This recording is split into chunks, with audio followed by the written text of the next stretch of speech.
Condolences to the people of Japan for the assassination of Shinzo Abe.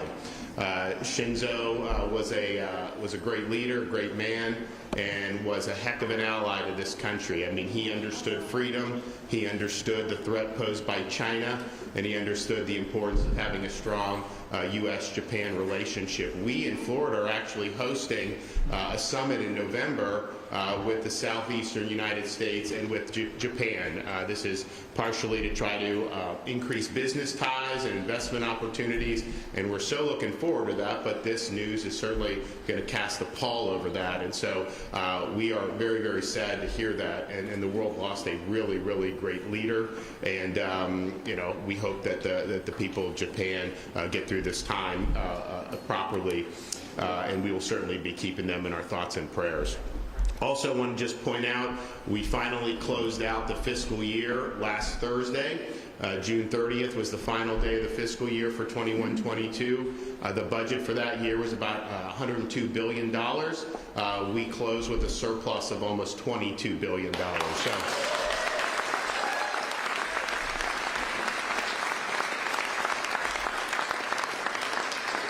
that is the largest by far in the history of the state of Florida, and part of that is because we've had the state free and open.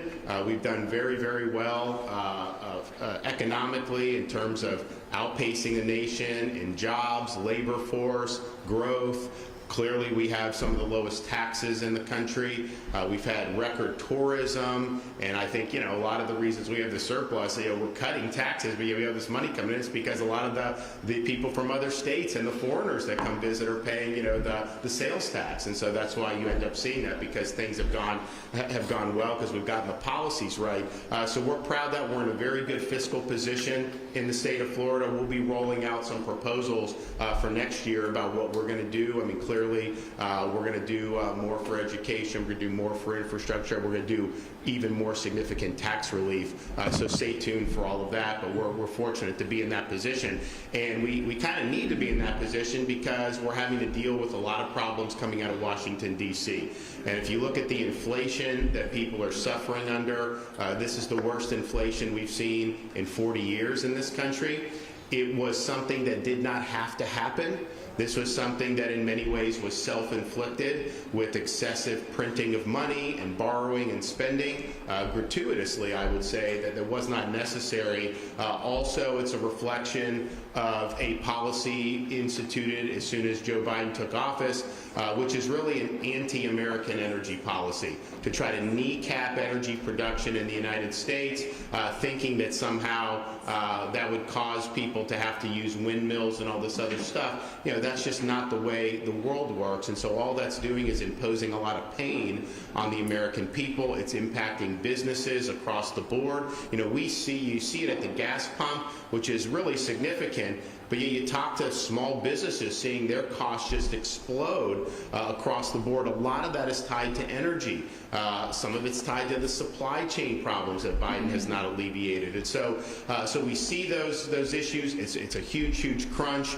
I think the economy, we'll get the numbers on the second quarter, but you know, when you have 2 consecutive negative quarters, that's technically a recession. So we may already have hit that, but I think clearly there's storms on the horizon. So we've protected ourselves in Florida. You know, we're going to be able to handle whatever exigencies there are in terms of our budget, and we'll make sure we continue to meet the obligations. You know, we've done a lot for conservation and the environment and the water quality. We've done a lot for in education. We're going to do even more for that. Law enforcement, making sure that we remain a law and order state, and that people know that we're going to put people behind bars who violate the law, not like these other states where they release all the criminals on the streets, and you see how destructive that's been.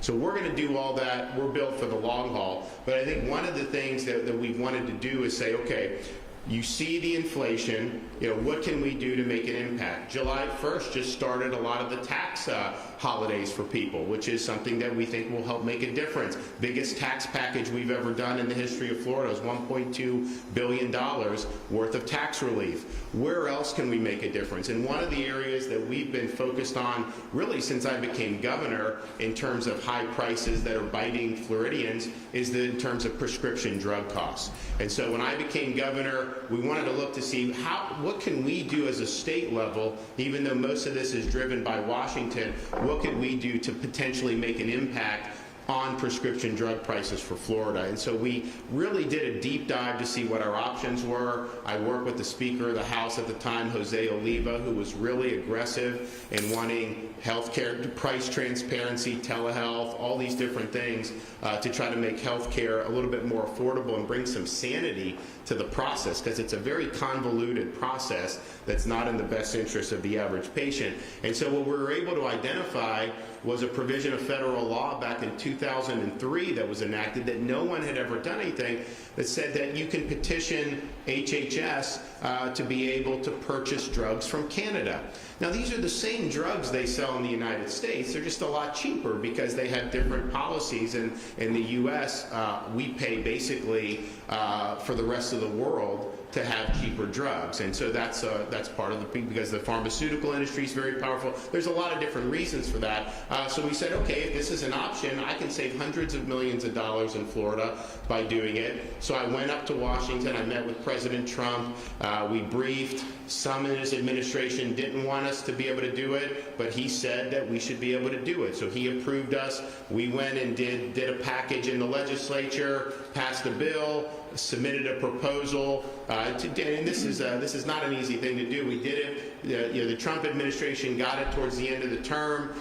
So then Biden came in, and we didn't know what was going to happen. He actually signed an executive order last year saying he wanted to do give access for Canadian drugs.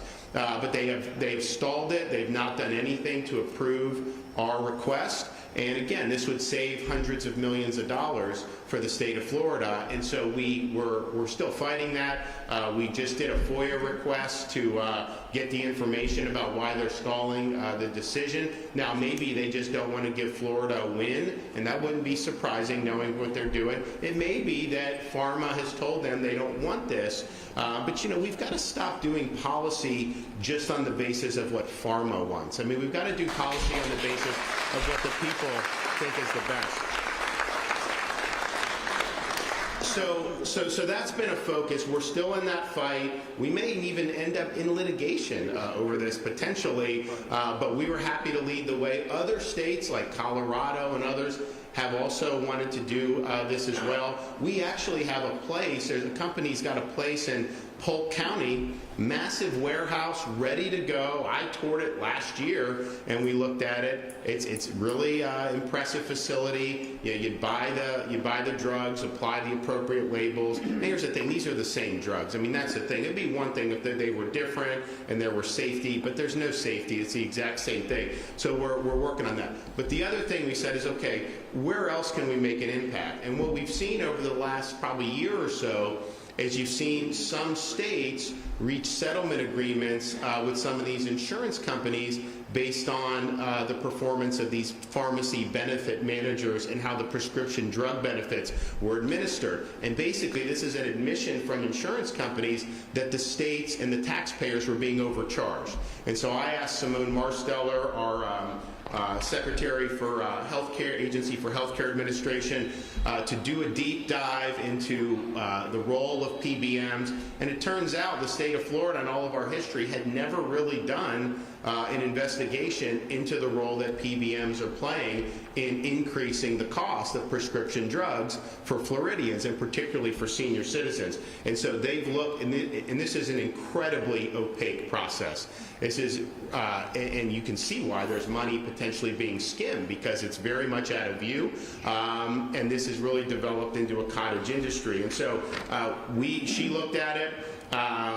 We've been doing a lot of investigation, and that brings us here today, where I'll be signing an executive order to ensure that we have reforms in place in the state of Florida to hold pharmacy benefit managers accountable and to drive transparency in prescription drug costs. And so these are,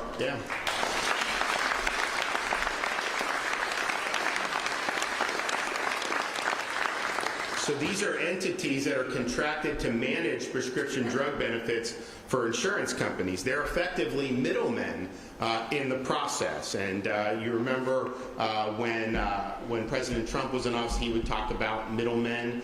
This is part of what he was talking about.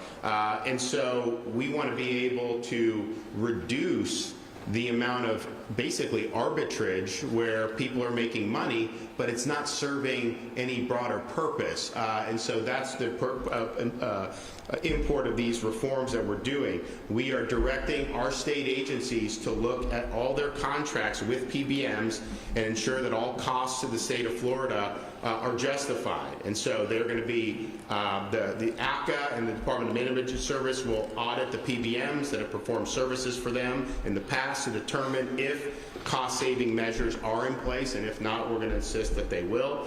Agencies are also directed to enact provisions to prohibit what's called spread pricing and clawbacks in contracts with PBM. Now, spread pricing is a deceptive practice where PBMs collect payment from the individual and keep leftover funds after they've already reimbursed the pharmacy for the prescription and the service costs. The practice essentially adds in a middleman, and that practice drives up the cost for everyday Floridians. Clawbacks occur when an individual overpays for their prescriptions, and the PBMs keep the overpayment as a financial bonus. So the collection of overpayments for fraud, of course, will still happen, but we want to make sure that we're getting eyes on all of these other ways of them making money. Agencies must also enact transparency and reporting requirements, including a review of all rebates, payments, and relationships between pharmacies, insurers, and manufacturers. So this will also help to lower the cost for Floridians and will make the cost of prescription drugs more transparent. So we are proud to have been the leader on the Canadian drug proposal. We hopefully we'll get some positive on that. Honestly, this should have happened like a year ago, and we still don't have an answer on it. Other states are in the queue. But in the meantime, this executive order is really probably the first time Florida, as a state, has taken action to ensure that we're saving money for Floridians regarding the middlemen and what happens with the prescription drug programs. And so I think it's going to be very, very meaningful. Now, we have a number of our legislators here with us today who I'd like to recognize. We have the next president of the Florida Senate from Southwest Florida, Kathleen Passidomo.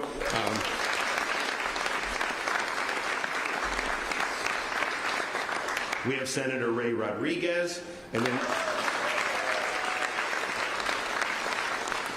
we have Representatives Botana, Persons Malika, and Gia Lombardo from the Florida House here. And so this is step one. It may very well be that we are going to be doing legislative reforms in the next legislative session as well. And again, all in an effort to make sure that the things that really matter to people are affordable. And we don't have carte blanche in the state of Florida when it comes to these major international markets like prescription drugs. But if we can take concrete action to make a difference, you bet we're going to do that. And that's what we're doing here today. We will get an answer with this FISA, the FOIA. We submitted the FOIA request to the FDA about, hey, give us some information about what's going into making this determination about our drug program, and we want transparency into the process. We want to know what they're looking at, and they have 20 business days to respond to our request. And so we will be watching very closely to ensure that they comply. And look, I mean, hopefully it doesn't come to that, but you could end up seeing litigation as a result of that. So this is significant. Now you look at cost of food, cost of gas. Prescription drugs is is a problem, but it's not new in the last 2 years. I mean, the prescription drug's been an issue for this country for a long time, and we're proud to have spent a lot of our capital and time on trying to bring some relief to Floridians. And so today will be an important day, and I want to thank everyone who was involved with helping us get to this point, Simone and her staff, as well as the people in our office. And so with that, I'm going to let Simone come up and say a few words.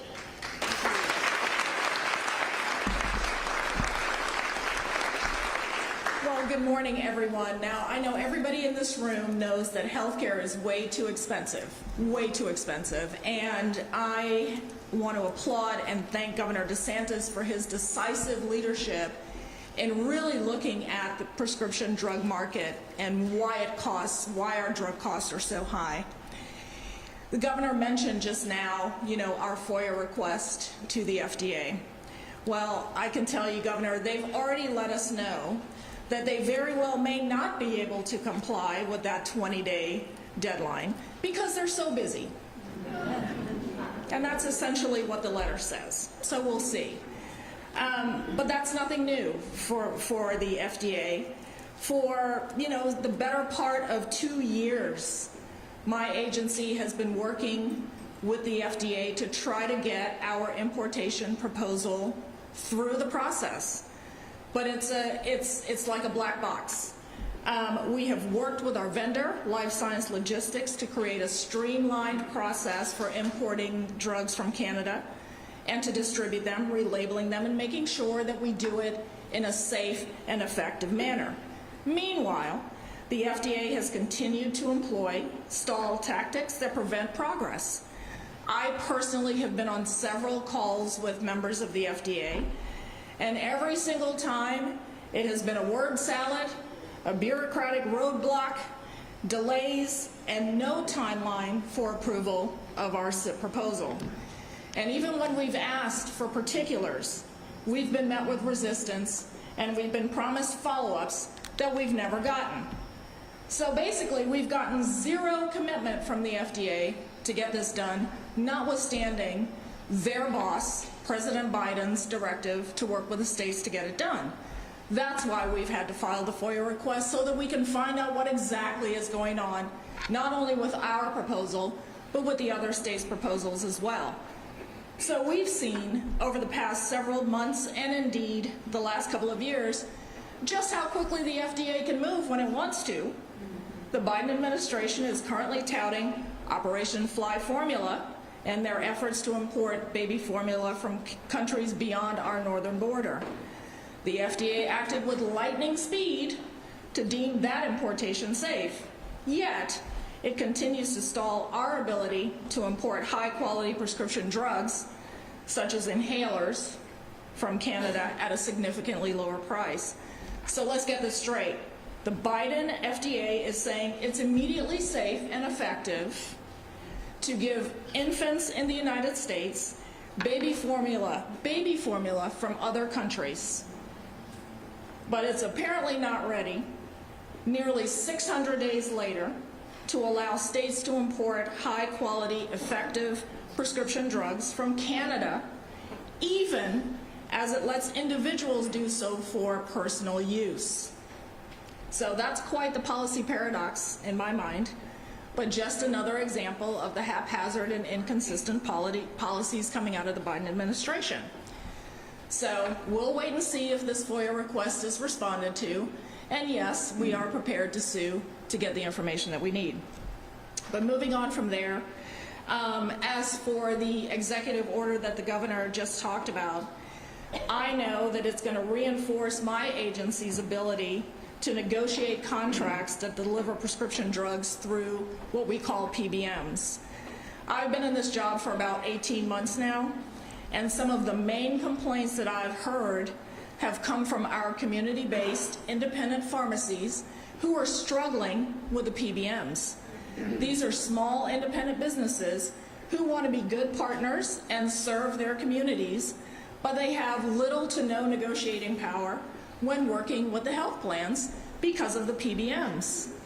Now, PBMs do much more than just set drug prices. They set networks, they perform quality assurance, and they manage prior authorization, which means they have to approve, the PBMs have to approve you're getting your prescription even after your physician has deemed that you need it. And I can tell you from personal experience, recently had to wrangle with a rather large PBM here in the state of Florida for my daughter to get some life-saving treatment that she needed. So as my agency prepares for the largest procurement here in Florida history, which we're going to be procuring all of the HMO contracts for the Medicaid program, which, by the way, is a $36 billion program, roughly a third of the state's budget. Governor, your executive order reinforces your commitment to holding the entire pharmaceutical industry accountable. We're going to use the executive order as our baseline, and we're going to look for more ways to ensure that we are saving taxpayers money and that we are ensuring that independent small pharmacies like Ben's, where's Ben? There he is. Like Ben's, can serve not only the Medicaid population, but all the members of his community without going out of business at the hands of the PBMs. So, Governor, again, I want to thank you for your bold, brash leadership on all things health policy, and it is an honor to serve in this position to implement those policies. Thank you very much.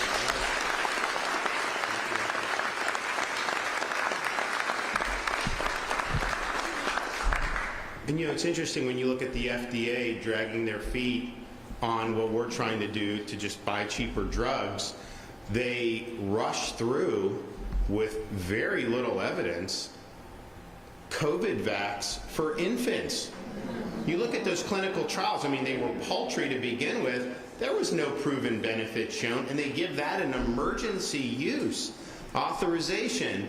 And so they're so hell-bent on doing that without really adequate basis. You know, that's one of the reasons why Florida, you know, we've recommended against doing that. Now, people can do what they want, but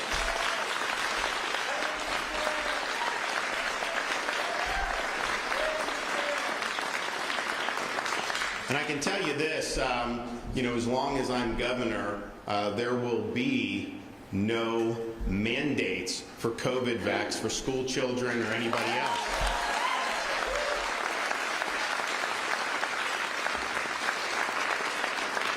And that's really, they are going to try to do that across the country. Obviously, they're not going to get anywhere here with me, but they're going to try to mandate that, and potentially, you know, this is going to cause, you know, parents have to make this really difficult choice if they don't think it's in the best interest. But the point is that, you know, they're very flexible, very quick to green light this, and then now they say they don't have a lot of time to do something that could potentially benefit consumers. You got to understand, like, how do you explain that? Well, the criticism of the FDA is they're basically a subsidiary of Big Pharma. And so they're acting in ways with the baby vax, the baby jabs, that was something that obviously would cause more of those to be sold. And then they're blocking the Canadian imports, which would mean that Florida continues to have to buy the same drug for much higher prices here in the United States. And who does that benefit? And so that's really, unfortunately, I think what that agency has devolved into. And I don't think people have very much confidence in a lot of their decision making given the recent track record. So, but we're going to shoot straight in Florida. We're going to make sure people have the information that they need. We're not just going to go with the crowd, you know, just because, you know, some of these bureaucrats are carping or because the media is carping. You know, we're going to make sure that we're standing for what's right. Okay, all right, Ben from Center Pharmacy here in Cape Coral, you want to come up?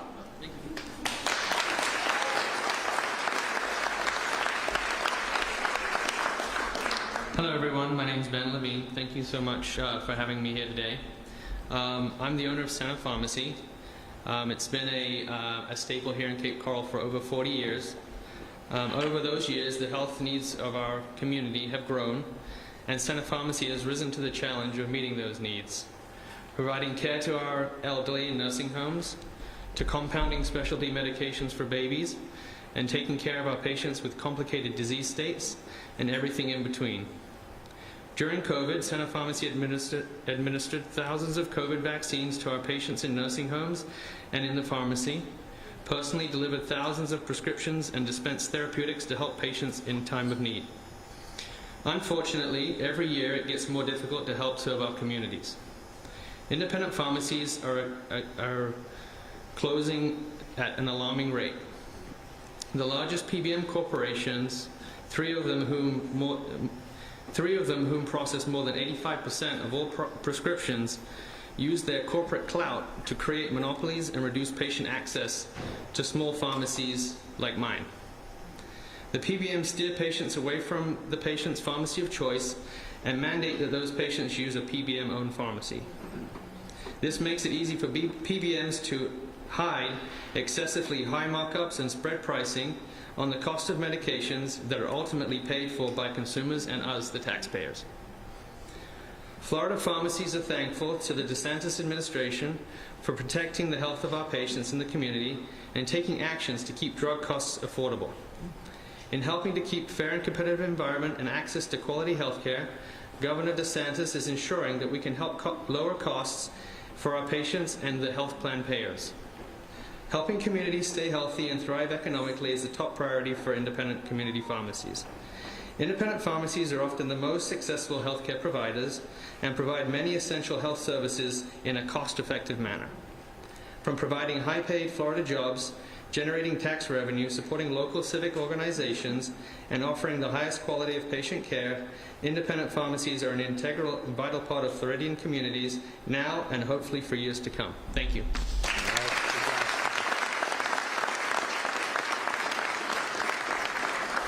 Okay, where's Robert? Where you at? Come on up here, buddy. Yeah.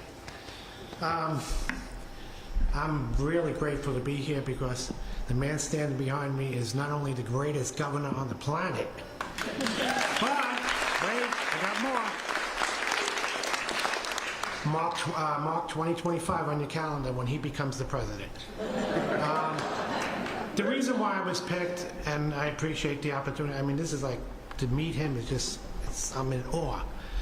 My mom's, I recently left my job at Comcast to take care of my mom. Someone's there now, so just to let you know. She's 24, I'm with her 24/7. She's Alzheimer, 100%, handicapped, wheelchair, so it's lifting, a lot of lifting. And she has to take certain medicines. And I was telling his assistant, one of the pills last week that she takes for her Alzheimer's, they just stopped manufacturing it for a while because of supply chain. So here we go again. So I had to go, I spent last Friday, a week ago, so from today, calling every CVS in Lee County. Finally, I had to go to North Fort Myers and I got her pills. Otherwise, this pill is for her, the Alzheimer's. She doesn't take that pill, she will die. And if she doesn't have Medicare and secondary supplementary, which is very expensive, but she has to have it, that pill, because he asked me the price, is $3,000. $3,000. Now, I would sell my blood to make sure my mother got that medicine if she didn't have the money, because unfortunately inflation and the administration is just killing the middle class. I mean, it's sad that people can't pay for the necessities. But I was able to get it. She had her medicine. She has a 90-day supply. But just remember what I just said. $3,000 if she doesn't have insurance. Now, a woman that was taking care of my mom last year when I was still with Comcast was, her name was Lucy. Well, you know, that's it. I said to her, let me ask you something, Lucy. I was sitting with her. I said, why are you still working? You're 68 years old. Now, I'm going to get a little emotional because every time I tell this story, it bothers me. But thank God we have this man behind us.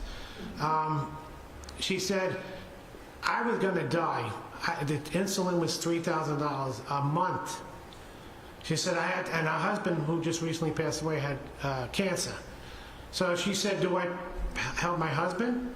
Do I pay for my rent? Do I pay my electric bill? And so on and so forth. With gas, $5 a gallon.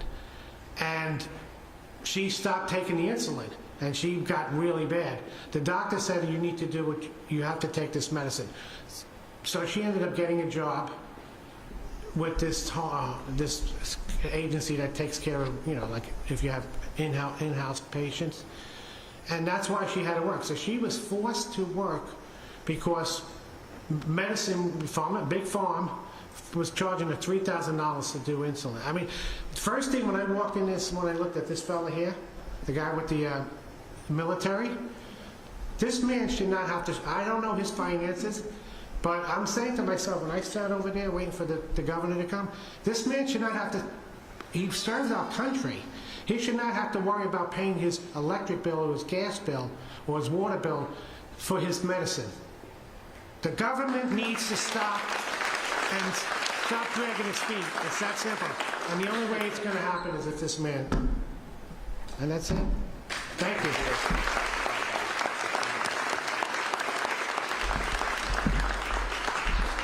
Well, we'll be publishing that executive order today. I'm excited to be able to make some headway here, and this is just one additional step. But of course, we're going to look to do more, as time goes on. So I want to thank everybody for coming here. And with that, take some questions. Yes, sir. Governor, what exactly was there anything that prompted this investigation for the audit?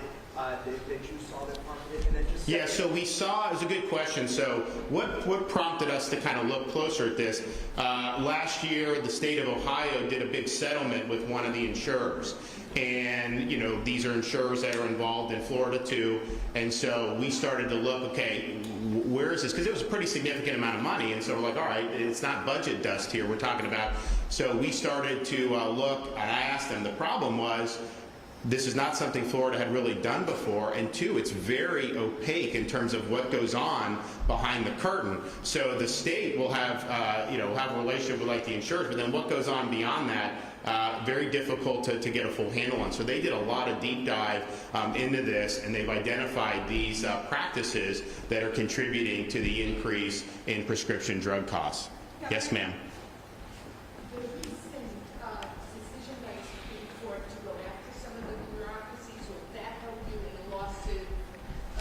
So the question is about, I think you're talking about the EPA decision. So the Supreme Court just ruled 6-3, and honestly, if you believe in the constitutional structure at all of our government, this was a no-brainer decision.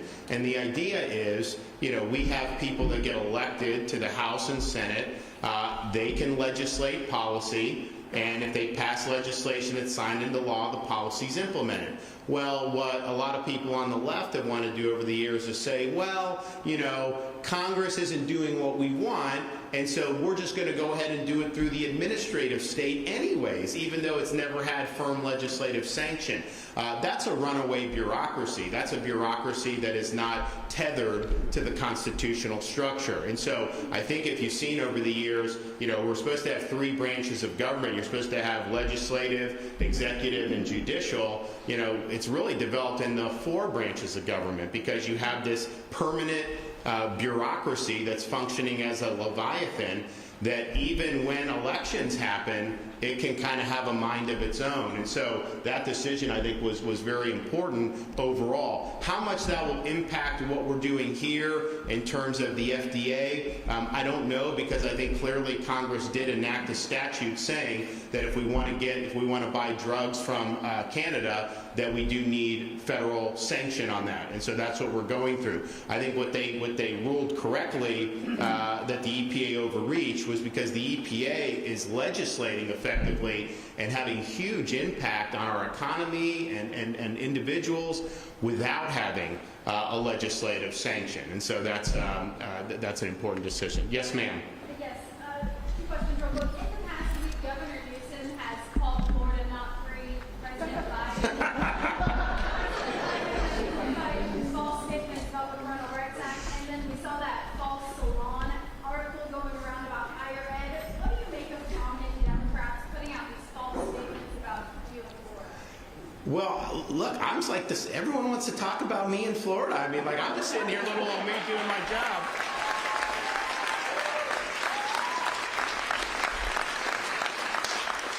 I can just tell you this. I was born and raised in this state, and until the last few years, I rarely, if ever, saw a California license plate in the state of Florida. You now see a lot of them. I can tell you, if you go to California, you ain't seeing very many Florida license plates.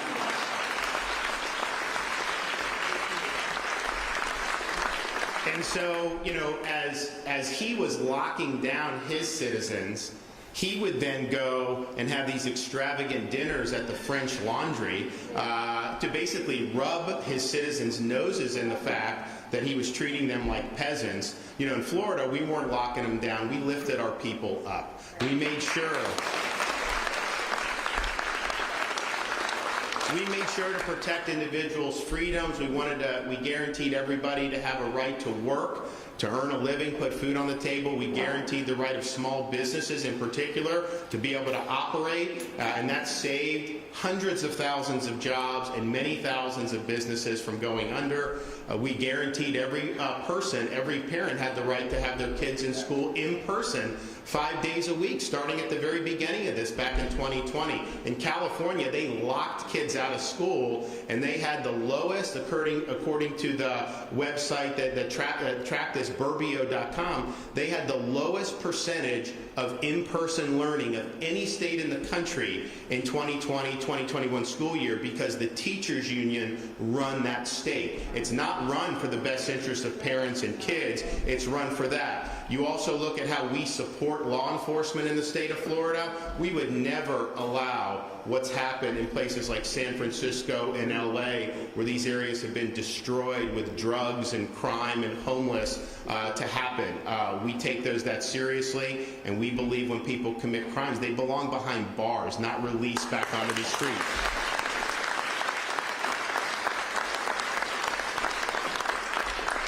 I would also just note that in Florida, we've actually had, even through COVID, have had a domestic tourism boom. 2021, we did better than we did pre-COVID, and so far in the first quarter of 2022, we're also ahead of where we were in the first quarter of 2021. You want to look at tourism in California? 2021 decreased 22% from 2019. Well, of course. Do you want to have to show medical papers just to go get a bite to eat somewhere? Of course you don't. Do you want them forcing you to wear a mask every time you leave your hotel room? No, people don't want to do that. So that's one of the reasons why we're able to do it. And if you look at air traffic, this is interesting.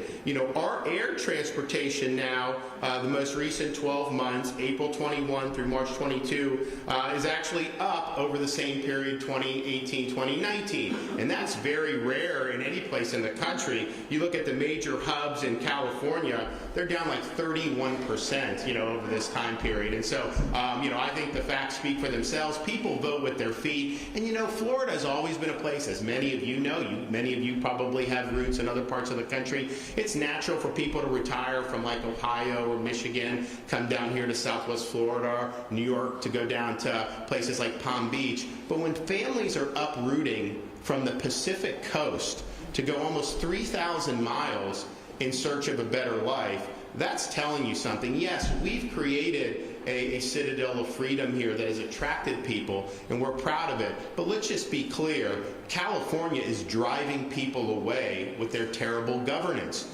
Some of the best weather in the world in Southern California. They have some of the best natural advantages, probably the best natural advantages of any state in this country. And for the entire history of California, they never lost population until this recent governor got into office. And now they're hemorrhaging population.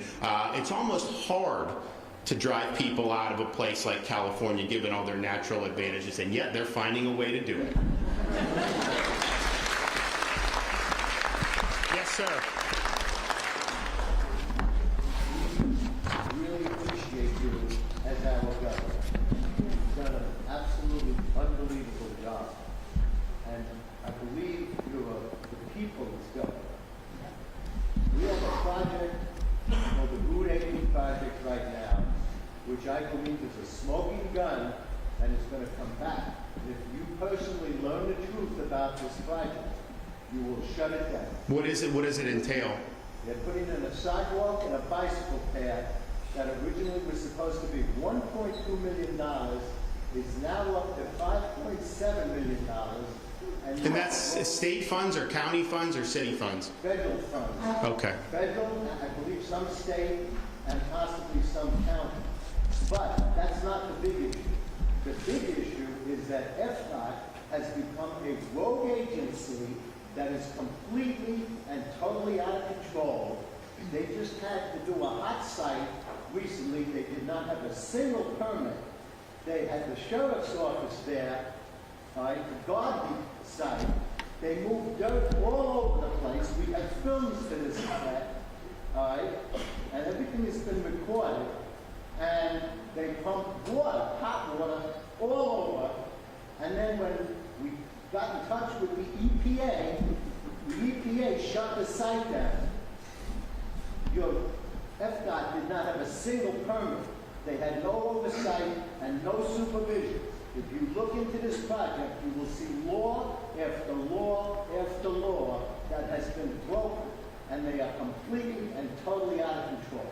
Okay. Well, we'll definitely look at it. We're happy to do that, and I was not aware of a lot of that, but we'll make sure we do it. Okay. Thanks, everybody. God bless you all. It's great to see you.